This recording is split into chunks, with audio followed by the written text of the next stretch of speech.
Hello friends, good morning. നമ്മുടെ Kerala TV സീരിയലിലേക്ക് എല്ലാവർക്കും സ്വാഗതം. അങ്ങനെ നമ്മുടെ മീനാക്ഷിയെ എന്നേക്കുമായി ഉപേക്ഷിച്ച് ആ ഒരു എന്താ പറയുന്നത്, പടിയടച്ച് പിണ്ടം വെക്കുക എന്നൊക്കെ പറഞ്ഞു കേട്ടിട്ടില്ലേ, ആ ഒരു രീതിയിലൊക്കെ ആക്കിയിട്ട് അച്ഛനും അമ്മയും അവിടെ നിന്ന് അങ്ങ് പോയി.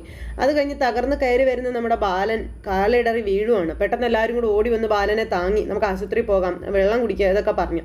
അപ്പോൾ മകള് വെള്ളം കൊണ്ടു കൊടുക്കുന്നു, നമുക്ക് ഹോസ്പിറ്റലിൽ പോകാമെന്ന് ഗോമതി പറയുന്നു. അങ്ങനെ എല്ലാവരും കൂടെ ചേർന്ന് ബാലനെ ഇങ്ങനെ താങ്ങി പിടിക്കുക. അപ്പോൾ എനിക്ക് ഒന്നുമില്ല, എൻ്റെ കാല് തട്ടിയത് അതാണ് ഇതാണ് ഇതൊക്കെ പറഞ്ഞ് ബാലൻ ഇങ്ങനെ പറയുന്നുണ്ട്. അതൊന്നും പറയണ്ട, നമുക്ക് ആശുപത്രി പോകാൻ ബാലേട്ടാന്ന് പറഞ്ഞു ഗോമതി ഭയങ്കരമായിട്ട് ഇങ്ങനെ കൂടെ തന്നെ നിൽക്കുക.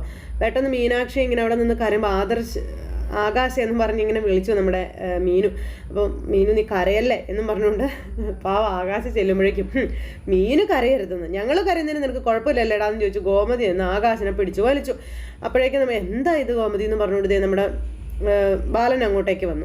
അപ്പോൾ ബാലൻ അങ്ങ് വന്നു കഴിഞ്ഞപ്പോൾ നമുക്ക് ആശുപത്രി പോകാൻ ബാലേട്ടാ, നമുക്ക് ആശുപത്രി പോകുന്നു പറഞ്ഞുകൊണ്ട് ഇങ്ങനെ ഗോമതി നിർബന്ധിച്ചുകൊണ്ടിരിക്കുക. അപ്പോൾ അതൊന്നും വേണ്ട ഗോമതി, വേണ്ട, ഞാൻ കടയിലേക്കൊന്ന് പോവുകയാണെന്ന് പറഞ്ഞ് പോകുമ്പം അളിയാ ഇപ്പം അങ്ങോട്ട് പോകണമെന്ന് ചോദിച്ചു ധർമ്മജൻ. അപ്പോൾ എനിക്ക് പോകണം, പോയേ പറ്റുമെന്നും പറഞ്ഞ് എനിക്ക് കുറച്ച് സമയം കടയിൽ ചെന്നിരിക്കണമെന്ന് നമ്മുടെ ബാലൻ പറയുവാണേ. അപ്പോൾ ഗോമതി സ്റ്റോഴ്സിലെ എൻ്റെ കസരിൽ ചെന്നിരുന്ന എൻ്റെ സങ്കടവും വിഷമവും ഒക്കെ മാറുമെന്ന് പറഞ്ഞപ്പം ഞാൻ വരാളിയാന്ന് പറഞ്ഞു ധർമ്മജൻ. വേണ്ട, ആരും വരണ്ട, ഞാൻ ഒറ്റയ്ക്ക് പൊയ്ക്കോളാവെന്നും പറഞ്ഞുകൊണ്ട് ഇങ്ങനെ നമ്മുടെ ആകാശിൻ്റെ മുഖത്ത് നോക്കിയിട്ട് ബാലൻ ഇറങ്ങി പോവുക. അപ്പോൾ അങ്ങനെ ബാലൻ ഇറങ്ങി പോകുന്നത് കണ്ടു കഴിഞ്ഞപ്പോഴേക്കും ഗോമതിക്ക് മനസ്സിലായി തകർന്നിറങ്ങി പോകുന്നതാണെന്ന്. ബാലേട്ടാന്നും പറഞ്ഞ് വിളിച്ച് ചെല്ലുമ്പോൾ നമ്മുടെ മക്കളൊക്കെ വലിയ ആൾക്കാരായി പോയി ഗോമതി, നമ്മളത് അറിഞ്ഞില്ല എന്നും പറയാം, നമ്മളത് മനസ്സിലാക്കണമായിരുന്നു എന്നൊക്കെ പറഞ്ഞു. അപ്പോൾ ബാലേട്ടാ, അതെ എൻ്റെ ബാലേട്ടൻ ഇങ്ങനെയൊന്നും പറയല്ലേ, അവൻ ഇങ്ങനെയായെന്നും പറഞ്ഞ് എല്ലാവരെയും കുറ്റപ്പെടുത്തല്ലേ എന്നും പറഞ്ഞ് നമ്മുടെ ഗോമതി ഇങ്ങനെ പറയണം. അപ്പോൾ ഗോമതിയുടെ കൈ പിടിച്ചിട്ട് ബാലൻ ഇങ്ങനെ പോകണം. ബാലൻ ഇങ്ങനെ തനി ഇറങ്ങി പോകുന്നത് വിഷമത്തോടെ എല്ലാവരും നോക്കി ഇങ്ങനെ നിൽക്കുക. മീനാക്ഷിയോടാണെങ്കിൽ ആരും ഒന്നും മിണ്ടുന്നു പോലുമില്ല, മീനാക്ഷിയോട് ഭയങ്കര ദേഷ്യത്തിലെല്ലാവരും.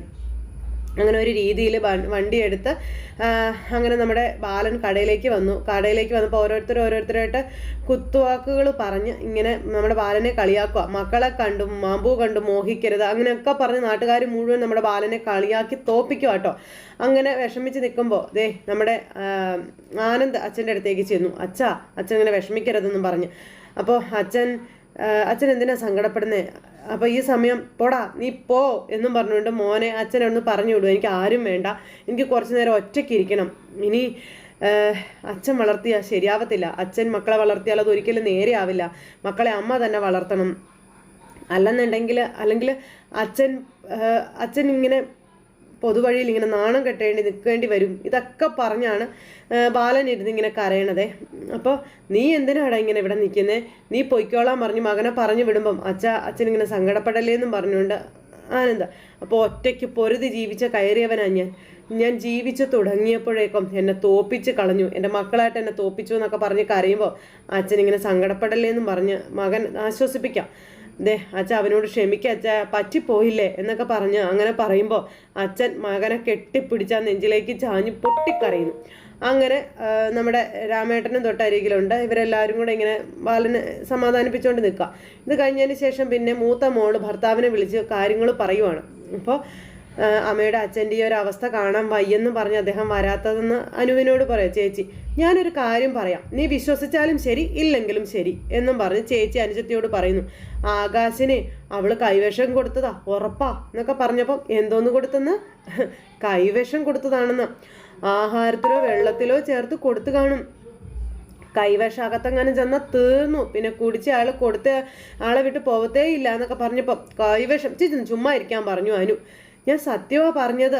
ആഹാ നിന്റെ ഈ കമ്മല് പുതിയതാണോടി, അച്ഛൻ വാങ്ങി തന്നതല്ലേ, ഞാൻ ചോദിക്കുന്നുണ്ട് എന്നൊക്കെ പറഞ്ഞപ്പം വീട്ടിൽ ഓരോ പ്രശ്നം നടക്കുമ്പോൾ ചേച്ചിക്ക് കമ്മലാ പ്രധാനം അല്ലേ എന്ന് പറഞ്ഞുകൊണ്ട് ഇങ്ങനെ നിൽക്കുമ്പം ഹലോ എന്നും പറഞ്ഞുകൊണ്ട് നമ്മുടെ മീനും അവർക്കിടയിലേക്ക് വന്നു.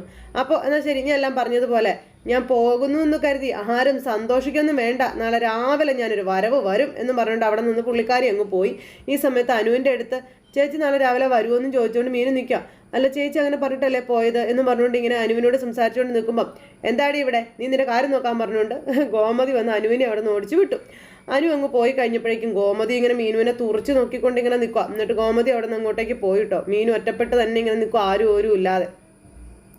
അത് കഴിഞ്ഞ് പിന്നെ കാണിക്കാൻ നമ്മുടെ ആര്യൻ കൂട്ടുകാരും ഒത്ത് ഇങ്ങനെ ഒരു മരച്ചുവട്ടിൽ ഇങ്ങനെ കിടക്കുന്നു. വീട്ടിൽ നടന്ന കാര്യങ്ങളെ പറ്റിയൊക്കെ ഇങ്ങനെ സംസാരിക്കുക. അപ്പോൾ എടാ, തെറ്റ് ചെയ്ത് നിന്റെ ചേട്ടനെ വീട്ടിൽ കയറ്റി താമസിപ്പിച്ചിട്ട് നിന്നെ ഇറക്കി വിട്ടത് എവിടുത്തെ മര്യാദയാണെന്നൊക്കെ ചോദിക്കുമ്പം അതാണ് എൻ്റെ അച്ഛൻ്റെ ന്യായം, പ്രത്യേകിച്ച് എൻ്റെ കാര്യത്തിൽ നിന്ന് ആര്യൻ കൂട്ടുകാരോട് പറയുന്നു. ഇനി റോഡിൽ കിടന്ന് ആരെങ്കിലും വഴക്കുണ്ടാക്കിയാൽ ഞാൻ അതിലെ പോയാൽ മതി, അപ്പോഴേ പറയും ഞാനാണ് അടി ഉണ്ടാക്കിയതെന്ന്. അപ്പോൾ ആര്യൻ ഇവരോട് ഇതെല്ലാം പറയുക. പിന്നെ എക്സാമിന് നിങ്ങളെല്ലാവരും ഏതെങ്കിലും പേപ്പർ ഫെയിലായാൽ അതിൻ്റെ കുറ്റം എനിക്കായിരിക്കും, എൻ്റെ കൂടെ നടന്ന് നിങ്ങൾ ഉഴപ്പി എന്നായിരിക്കും പറയാൻ പോകുന്നത്. അങ്ങനെയൊക്കെ എൻ്റെ അച്ഛൻ പറയും. അതുപോലെയാണ് ഇപ്പം ഏട്ടൻ്റെ കാര്യവും വന്നിരിക്കുന്നത്. ഏട്ടനൊന്നും അറിയാത്ത ഒരു പാവ, ഞാനാണ് അവനെ വഴിതെറ്റിച്ച് പ്രേമിപ്പിച്ചതും കല്യാണം കഴിപ്പിച്ചതും എന്നാണ് അച്ഛൻ്റെ ധാരണ എന്ന് പറഞ്ഞു. എടാ, നമുക്ക് ആ ധാരണ തിരുത്തണ്ടേന്ന് കൂട്ടുകാർ ചോദിച്ചപ്പം അതിനേക്കാളും നല്ലത് ഞാൻ നാട് വിട്ടു പോണതാണെന്ന് ആര്യം പറഞ്ഞു. അപ്പം നിന്നെ വീട്ടിൽ നിന്ന് ഇറക്കി വിട്ടാൽ നിനക്കൊരു വിഷമമില്ലെന്ന് ചോദിച്ചപ്പം വിഷമമൊക്കെ ഉണ്ടടാ, പക്ഷെ ഏട്ടനെയും ചേച്ചിയെയും സ്വീകരിച്ചതിൽ എനിക്ക് സന്തോഷമുണ്ട്. അച്ഛൻ അവരെ വീട്ടിൽ നിന്ന് ഇറക്കി വിട്ടിരുന്നെങ്കിൽ എന്ത് ചെയ്തേനേന്ന്. എന്നാലും നീ ഇങ്ങനെ വഴിയിൽ നിൽക്കണ്ട, നീ എൻ്റെ വീട്ടിലേക്ക് വാ, ബാക്കി നമുക്ക് പിന്നെ ആലോചിക്കാമെന്ന് കൂട്ടുകാർ പറഞ്ഞപ്പം അതൊന്നും ശരിയാവില്ല, നിങ്ങൾ പൊയ്ക്കോളാൻ പറഞ്ഞു. അപ്പോൾ എടാ, ഞങ്ങൾക്ക് വേണ്ടി നീ എന്തെല്ലാം സഹായങ്ങൾ ചെയ്തിരിക്കുന്നു, ഞങ്ങൾ ഇതെങ്കിലും നിനക്ക് വേണ്ടി ചെയ്യണ്ടേന്ന് ചോദിച്ചുകൊണ്ട് ഇവരിങ്ങനെ സംസാരിച്ചുകൊണ്ട് നിൽക്കുമ്പോൾ ആകാശവും ധർമ്മനും കൂടെ അങ്ങോട്ടേക്ക് വന്നു. അപ്പോൾ ആര്യൻ്റെ കൈ പിടിച്ച് ആകാശവും ഭയങ്കര കരച്ചില്ല, കരഞ്ഞ് നിലവിളിച്ച് ഇങ്ങനെ നിൽക്കുമ്പോൾ ചേട്ടൻ എന്തിനാ ഇങ്ങനെ കരയണേ എന്ന് ചോദിച്ചു. എനിക്ക് അതിനെന്തെങ്കിലും സംഭവിച്ചോ എന്നൊക്കെ ചോദിക്കാം. അപ്പോൾ എന്നോട് ക്ഷമിക്കണം എന്നും പറഞ്ഞാൽ കരച്ചില്ല. അപ്പം മീനാക്ഷി അച്ഛനടുത്ത് കല്യാണം കഴിച്ച് തെറ്റിപ്പോയി, അവളെ കല്യാണം കഴിച്ച് ഞാൻ വീട്ടിൽ ചെന്നപ്പോൾ അച്ഛൻ എന്നെ പറഞ്ഞൊക്കെ നീ കേട്ടില്ലേ, അതിൻ്റെ കൂടെ നിൻ്റെ കൂടെ ഞാൻ സംസാരിച്ചിരുന്നെങ്കിൽ എല്ലാവരുടെ മുന്നിൽ വെച്ച് നിന്നെ എന്തെങ്കിലും ചെയ്താലോ എന്ന് ഞാൻ പേടിച്ചു എന്നൊക്കെ പറഞ്ഞപ്പോൾ പറയാതിരുന്ന നന്നായെന്നും ചേട്ടൻ എനിക്ക് വേണ്ടി സംസാരിച്ചിരുന്നെങ്കിൽ ചേച്ചിയെയും ചേട്ടനെയും കൂടെ ഇവിടുന്ന് ഇറക്കി വിട്ടേനെ എന്നുള്ള കാര്യം പറയാം ആര്യൻ. എടാ, അങ്ങനെ ഒരു പെണ്ണിനെ വീട്ടുമുറ്റത്ത് നിർത്തി കരയിക്കാനും മാത്രം ദുഷ്ടനല്ലടാ എൻ്റെ അളിയൻ. ഏതോ ഒരു പ്രോഗ്രാമിന് പോയിട്ട് ഉടനെ വരാമെന്നും പറഞ്ഞു പോയ മകൻ ഒരു പെണ്ണിനെയും കൊണ്ടുവന്ന ഏതപ്പനാടാ ക്ഷമിക്കുന്നത് എന്ന് ധർമ്മജൻ ചോദിക്കുക. പക്ഷേ നിങ്ങളുടെ അച്ഛനായതുകൊണ്ട് അടിച്ചിറക്കി വിട്ടില്ല. അത് നിങ്ങളുടെ അച്ഛനായതുകൊണ്ട് അയാൾ ദേഷ്യക്കാരനാ, എടുത്തിയാട്ടക്കാരനാ എന്ന് വെച്ചാൽ നിങ്ങളുടെ അച്ഛൻ എപ്പോഴും അങ്ങനെയാണെന്ന് നിങ്ങൾ കരുതരുതെന്നുള്ള കാര്യങ്ങൾ ഇങ്ങനെ പറയണു നമ്മുടെ ധർമ്മജനെ. ഈ ലോകത്ത് ഏറ്റവും കൂടുതൽ ഭാര്യയെയും മക്കളെയും സ്നേഹിക്കുന്ന ആളാണ് എൻ്റെ അളിയൻ. പക്ഷേ നിങ്ങളാരും നിങ്ങളുടെ അച്ഛനെ മനസ്സിലാക്കിയിട്ടില്ല എന്നതാണ് സത്യമെന്നും പറഞ്ഞ് ധർമ്മജൻ പറയാം. അത് അളിയൻ്റെ തെറ്റല്ല, നിങ്ങളുടെ തെറ്റാണെന്നൊക്കെ പറഞ്ഞ് ധർമ്മനെല്ലാം പറഞ്ഞു കൊടുക്കുന്നു. സംഭവിച്ചു പോയി, ഇനി എന്താണ് പ്ലാൻ എന്ന് പറ. ഈ കലിങ്ങളിൽ നിന്ന് ജീവിക്കാനാണോ നിന്റെ തീരുമാനം എന്ന് ധർമ്മജൻ ചോദിച്ചപ്പോൾ ഞങ്ങളുടെ വീട്ടിലേക്ക് പോകാൻ ക്ഷണിച്ചതാണെന്ന് പറഞ്ഞു കൂട്ടുകാരെ. എന്താടാ, നീ റോഡിൽ കിടക്കാനാണോ എന്നൊക്കെ പറഞ്ഞങ്ങനെ ആ ഒരു ഇത്. അപ്പം നീ വീട്ടിലേക്ക് വരാൻ പറഞ്ഞപ്പം ഇവനെ വീട് വിലക്കിയിരിക്കുകയല്ലേ, ആ വീട് വിലക്കം മാറ്റണമെന്നുണ്ടെങ്കിൽ അത് അളിയൻ തന്നെ വിചാരിക്കണം, അത് അളിയൻ മനസ്സ് വയ്ക്കണം എന്നും പറഞ്ഞ് നമ്മുടെ ധർമ്മൻ ഇങ്ങനെ പറയണു. അപ്പോൾ നീ എങ്ങനെയെങ്കിലും അമ്മയെ വന്ന് കാണാൻ, അതായത് ഗോമതിയെ വന്ന് കാണാൻ പറഞ്ഞപ്പോൾ അത് അച്ഛൻ അതിനെ പ്രശ്നമാവില്ലെന്ന് ചോദിച്ചു. എടാ, നീ ഒന്നും വിഷമിക്കണ്ട, നീ ഒരു കാര്യം ചെയ്യുക, നീ കടയിലോട്ട് ചെന്നിട്ട് ആദ്യം അച്ഛനായിട്ട് സംസാരിക്കാൻ പറഞ്ഞു. അപ്പോൾ എന്തെങ്കിലും വിഷയമായാലോ എന്ന് ചോദിച്ചപ്പോൾ അത് ഗ്രാമേട്ടൻ നോക്കിക്കോളൂ, ചെല്ലാൻ പറഞ്ഞു. അങ്ങനെ ആര്യനെ പറഞ്ഞു വിടുക. അങ്ങനെ ആര്യനെ അവിടെ നിന്ന് പറഞ്ഞു വിട്ട് ഈ പ്രശ്നത്തിനൊരു പരിഹാരം കാണാനായിട്ട്. ആ സമയം പിന്നെ കാണിക്കുന്നത് ഗോമതി ആട്ടോ. ഗോമതി അവിടെ ഇരുന്ന് ഇങ്ങനെ കരയുക. പെട്ടെന്ന് അമ്മ ആ ഒരു മതിലിൻ്റെ അടുത്തേക്ക്, അതാ ഇന്ദിരാമ്മ മതിലിൻ്റെ അടുത്തേക്ക് വന്നു. അമ്മയെ കണ്ടപ്പോൾ നമ്മുടെ ഗോമതിയുടെ സങ്കടം ഇരട്ടിയായി. അമ്മ മോളെ അടുത്തേക്ക് വിളിച്ചു. എന്നിട്ട് അമ്മയും മോളും കൂടെ ഇങ്ങനെ ഭയങ്കര കരച്ചിലും പറച്ചിലും ഒക്കെ. അങ്ങനെ കരയുന്ന സമയത്ത് ആരൊക്കെ ഉണ്ടെങ്കിലും ഒരു സങ്കടം വരുമ്പോൾ ചേർത്ത് പിടിച്ച് എന്നെ ആശ്വസിപ്പിക്കാൻ എൻ്റെ അമ്മ തന്നെ എനിക്ക് വേണം എന്നൊക്കെ പറഞ്ഞ് നമ്മുടെ ഗോമതി അമ്മയോട് പറയുമ്പോൾ, അമ്മേ, അവൻ അന്തസ്സുള്ള കുടുംബത്തിൽ നിന്ന് പഠിച്ച് ജോലിയുള്ളൊരു പെണ്ണിനെയല്ലേ കല്യാണം കഴിച്ചുകൊണ്ട് വന്നതെന്ന് ചോദിച്ചു. അതോർത്ത് എൻ്റെ മോള് സമാധാനിക്കാൻ പറഞ്ഞപ്പോൾ പറ്റുന്നില്ല, നിങ്ങൾ ആലോചിച്ചതുപോലെ ഒരു കല്യാണം നടന്നില്ലല്ലോ എന്ന് കരുതി അവൻ ചെയ്തത് തെറ്റാണെന്ന് ഒരിക്കലും നിങ്ങൾ വിധിക്കാൻ പാടില്ല എന്ന് അമ്മ പറയണു. എങ്കിൽ 28 വർഷങ്ങൾക്ക് മുൻപ് ആ തെറ്റ് ചെയ്തവരാണ് നീയും ബാലനും, അത് നീ മറന്നു പോകരുതെന്ന് പറഞ്ഞു. അങ്ങനെ അമ്മ പറഞ്ഞു കൊടുക്കുക. ഏതായാലും അമ്മയ്ക്ക് ഏട്ടന്മാർക്ക് സന്തോഷമായില്ലേ എന്ന് ചോദിച്ചു. ഇതൊക്കെ കേട്ട് നമ്മുടെ ഗോമതി, അപ്പോൾ നിങ്ങളെ ധിക്കരിച്ച് ഓടിപ്പോയവൾക്ക് തിരിച്ചടി കിട്ടിയില്ലേ, അതിൻ്റെ സന്തോഷമല്ലേ നിങ്ങൾക്കെന്നൊക്കെ ചോദിച്ചപ്പോൾ നീ എന്തൊക്കെയാണ് മോളെ പറയുന്നതെന്ന് ചോദിച്ചു അമ്മ. ചിലപ്പോൾ അമ്മ അങ്ങനെ ആയിരിക്കില്ല, പക്ഷേ ഏട്ടന്മാർ അങ്ങനെ തന്നെ ആയിരിക്കും, ഏട്ടന്മാരിപ്പോൾ സന്തോഷിക്കുന്നുണ്ടെന്ന് എനിക്കറിയാമെന്നൊക്കെ പറഞ്ഞപ്പോൾ അവരെന്ത് കാണിച്ചാലും നിനക്കെന്താ മോളെ, നീ അവരുടെ കൂടെ അല്ലല്ലോ ജീവിക്കുന്നേ, നീ അങ്ങോട്ട് നോക്കിയിരിക്കാതെ സ്വന്തം കുടുംബത്തിലെ കാര്യങ്ങളാണ് നോക്കേണ്ടതെന്നൊക്കെ പറഞ്ഞ് ഗോമതി പറയണു. സമാധാനമായിട്ട് ഇരിക്കും മോളെ, എൻ്റെ പൊന്നുമോളല്ലേ, എല്ലാം നല്ലതിനാണെന്ന് എൻ്റെ മോള് കരുത്, ഇതൊക്കെ പറഞ്ഞ് അമ്മ സമാധാനിപ്പിക്കാം.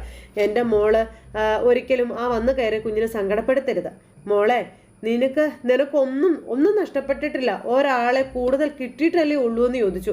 ബാലന്റെ ഭാഷയിൽ പറഞ്ഞ ഈ കച്ചവടം ലാഭവാ എന്നും പറഞ്ഞ് അമ്മ മോക്ക് പറഞ്ഞു കൊടുക്കുക. ദേ നഷ്ടമാകാതെ നോക്കേണ്ടത് നീയാണ്, മനസ്സിലായോ? ചെല്ലു മോളെ ചെല്ല് എന്നും പറഞ്ഞ് അമ്മ 4 പാട് നോക്കിയിട്ട് അങ്ങ് പോയി. അങ്ങനെ വിഷമിച്ച് നമ്മുടെ ഗോമതി അവിടെ നിൽക്കുന്നു. ഇതിന് ശേഷം പിന്നെ കാണിക്കുന്ന ആര്യനെ കേട്ടോ. ആര്യ രാമേട്ടൻ്റെ അടുത്ത് ഉണ്ട്. പാവം ഒറ്റപ്പെട്ട് പോയതിൻ്റെ വിഷമത്തിൽ കിടക്കുവാണെന്നൊക്കെ പറഞ്ഞ് ഇങ്ങനെ കിടക്കുന്ന സമയം നമ്മുടെ രാമേട്ടൻ വന്നത് കണ്ടെഴുന്നേറ്റു. എന്താണ് മോനെന്ന് ചോദിച്ചപ്പോൾ ഞാൻ ആ വിഷമത്തിൽ കിടക്കുമൊന്നും അല്ല, ഞാൻ ബ്ലൂടൂത്തിൽ പാട്ട് കേട്ട് കിടക്കുമായിരുന്നു എന്ന് പറഞ്ഞു ആര്യൻ. പിന്നെ നമ്മുടെ രാമേട്ടനും പാട്ട് വെച്ച് കൊടുത്തു. അതിനുശേഷം രണ്ടുപേരും കൂടെ ഭയങ്കരമായിട്ട് ഡാൻസ് കളിക്കും ഈ പാട്ടിന് ഒത്ത്. നിനക്ക് സങ്കടമൊന്നുമില്ല, നീ എങ്ങനെയാണ് മോനെ സന്തോഷിക്കുന്നത്? ഈ സമയത്ത് നിനക്ക് എങ്ങനെ സന്തോഷിക്കാൻ തോന്നുന്നു എന്ന് രാമേട്ടൻ ചോദിച്ചപ്പം അല്ലാതെ പിന്നെ എൻ്റെ രാമേട്ട, എൻ്റെ ജീവിതത്തിലെ സുവർണകാലമൊക്കെ തുടങ്ങാൻ പോവുക. ഇന്നലെ വരെ ഞാൻ അടിമയായിരുന്നു, രാമേട്ടൻ്റെ അദ്ദേഹത്തിൻ്റെ അടിമയായിരുന്നു. കറക്റ്റ് അടിമ, വേറെ ഒന്നുമല്ല, എന്നും അടി വാങ്ങുന്ന അടിമ എന്നും പറഞ്ഞിട്ട് നമ്മുടെ ആര്യനിങ്ങനെ പറയാം. അപ്പോൾ ബാലൻ്റെ ആഗ്രഹങ്ങളെ പറ്റിയും മക്കളുടെ വിവാഹം നടത്താൻ ബാലൻ ആഗ്രഹിച്ചതിനെ പറ്റിയൊക്കെ രാമേട്ടൻ ഇങ്ങനെ പറയുമ്പോൾ പക്ഷേ ആകാശേട്ടൻ കണ്ടെത്തിയ പെൺകുട്ടി നല്ല പെൺകുട്ടിയല്ലേ എന്ന് ആരും ചോദിച്ചു. അച്ഛൻ അന്വേഷിച്ചാലും ഇതുപോലൊരാളെ ഒന്നും കിട്ടാൻ പോണില്ല. അപ്പോൾ എടാ മോനെ നീ നോക്ക്, നീ ഇവിടെ നിൽക്കുന്നത് എനിക്ക് സന്തോഷമുള്ള കാര്യം തന്നെയാണ്, പക്ഷേ ഞാൻ തിരിച്ചു പോകുന്നതാണ് ശരി. എന്നല്ലേ രാമേട്ടൻ പറയാൻ തുടങ്ങിയത്. അതങ്ങ് പള്ളി പോയി പറഞ്ഞാൽ ഞാൻ പോവില്ല, എന്തായാലും എന്തൊക്കെ വരുമെന്ന് എനിക്കറിയാൻ. അങ്ങനെ ഓരോ കാര്യങ്ങളൊക്കെ ഇങ്ങനെ പറഞ്ഞ് നമ്മുടെ ആര്യൻ അവിടുന്ന് പോകില്ലെന്ന് തന്നെ രാമേട്ടനോട് പറഞ്ഞുകൊണ്ട് നിൽക്കുന്നു. അത് കഴിഞ്ഞപ്പോൾ രാമേട്ടൻ നമ്മുടെ ആര്യന് കഴിക്കാനുള്ള ഭക്ഷണവും കാര്യങ്ങളും ഒക്കെ കൊണ്ടുവന്ന് കൊടുത്തു. അങ്ങനെ അവരവിടെ നിൽക്കുക. അങ്ങനെ എല്ലാവരും പിന്നെ ദേവമംഗലത്ത് കാത്തിരിക്കുകയാണ്. കുറച്ച് കഴിഞ്ഞപ്പം നമ്മുടെ ബാലൻ ഇങ്ങനെ വന്ന തുണിയാലെ, അതായത് എങ്ങനെയാണോ ആ വീട്ടിലേക്ക് കയറി വന്നത് അതേപോലെ തന്നെ നമ്മുടെ മീനും അവിടെ നിൽക്കുവാണ്. ആരും ഇവർ മൈൻഡ് പോലും ചെയ്യുന്നില്ല. അപ്പോൾ ബാലൻ വന്നു വന്നപ്പോഴേക്കും ഇവരെല്ലാവരും ഓടിച്ചെന്നു. അതായത് നമ്മുടെ ഗോമതിയൊക്കെ വന്ന് കയറിയപ്പോഴേക്കും ഗോമതി വേഗം ഭക്ഷണം എടുക്കാൻ പറഞ്ഞു ബാലൻ. അപ്പോൾ എല്ലാവരും ഇങ്ങനെ നോക്കി നിൽക്കുമ്പോൾ എന്താ നോക്കുന്നത്, ഭക്ഷണം എടുക്കുമ്പോളെന്ന് പറഞ്ഞ് അനുവിന് പറഞ്ഞു വിടും. ദേവമംഗലത്ത് ഒന്നും സംഭവിച്ചിട്ടില്ല, എന്നത്തെയും പോലെ തന്നെ കാര്യങ്ങളും നടക്കും. ഞാൻ കൈ കഴുകി വരാമെന്നും പറഞ്ഞ് നമ്മുടെ ബാലൻ കൈ കഴുകാനായിട്ട് പോകുന്നു. പിന്നെ ഭക്ഷണം കൊണ്ടുവന്ന് വെക്കുന്നു. അങ്ങനെ എല്ലാവരും ഭക്ഷണം കഴിക്കാനിരിക്കുന്ന സമയത്ത് ആകാശവും മീനും ഇതിങ്ങനെ നോക്കിക്കൊണ്ട് ഇങ്ങനെ നിൽക്കുക. എല്ലാവരും ഭക്ഷണം കഴിക്കാനിരുന്നു കേട്ടോ. ആ സമയം അവിടെ ചില കുറവുകളും കാര്യങ്ങളൊക്കെ ഉണ്ടല്ലോ. അപ്പോൾ പെട്ടെന്ന് മുഖമല്ലാതെ ആയിരിക്കുന്ന ബാലനോട് കഴിക്കാൻ പറഞ്ഞു അനു.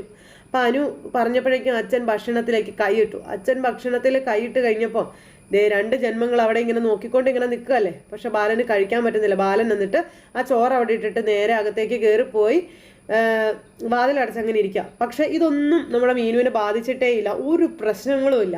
പിറ്റേ ദിവസം ആയി കഴിയുമ്പോഴേക്കും മീനു വേറെ ലെവലായി അങ്ങ് വരുന്നു. അപ്പം അങ്ങനെയൊക്കെയുള്ളൊരു സിറ്റുവേഷനാണ് ഇന്നത്തെ നമ്മുടെ കഥയിലുള്ളത്. അപ്പോൾ എല്ലാവരും കാത്തിരുന്ന് കാണണം കേട്ടോ എല്ലാവർക്കും.